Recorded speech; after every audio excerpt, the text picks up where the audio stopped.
Hello everybody and welcome to this week's bicycle blog. I'd just like to start by thanking everyone for all the efforts that have been put in all sorts of ways. Marvellous concert last Saturday evening, everybody enjoyed themselves thoroughly. And I just want to say thank you to the Pollitt and Nichols family for their biscuit baking enterprise. I've already had quite a few of these. These are delicious bicycle shaped biscuits which they're busily working at producing and selling for our project. So you might want to keep your eye out for seeing those around. That's a big thank you to the Pollitt and Nicholl family from Armonbury Church. Today you may have spotted, if you're keenly eyed, a friend that's joined me, and here he is. Here's a little chappie. You can see my friend an elephant. Now elephants are one of my favourite all-time animals, and you'll find elephants in the great country of Uganda. In fact, the African elephant found in Uganda, there are two main types. There's the bush elephant and there is the forest elephant, and both you'll find in Uganda. Sadly, in recent years, the numbers of elephants has declined due to poaching, due to change in use of the land, because elephants do tend to move around and have migratory patterns and corridors in which they go down by all accounts.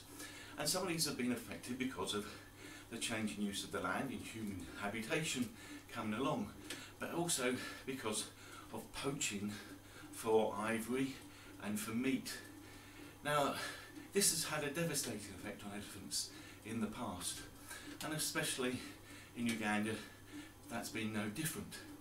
Because back in the 1960s, it was estimated there was about 30,000 elephants around in Uganda, and that was decimated throughout the 70s and 80s and the 90s to an estimated number of round about 2,000 left because of all the poaching and encroachment upon their habitat that had been going on. Now, people obviously realised this was very serious and things needed to be done about it. And one organisation, the Ugandan Wildlife Authority, has been doing marvellous work since that time to protect elephants, as well as many other organisations that are supporting them in doing that.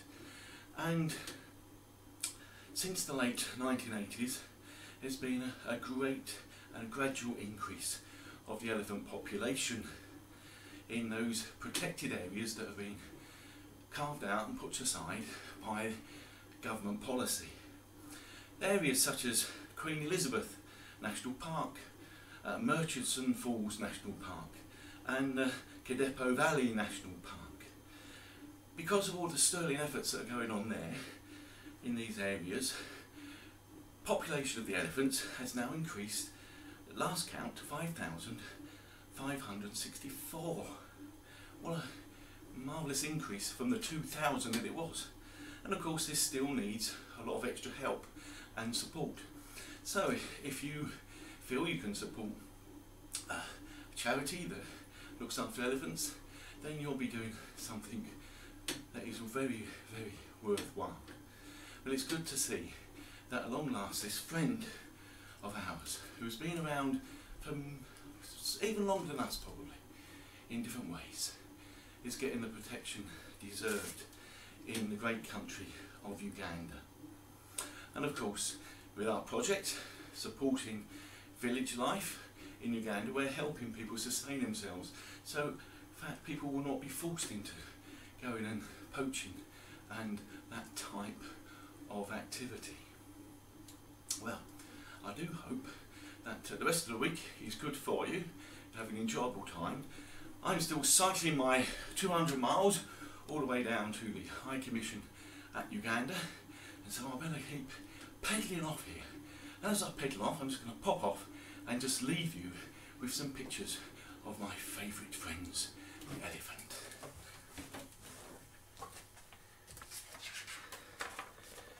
There we go.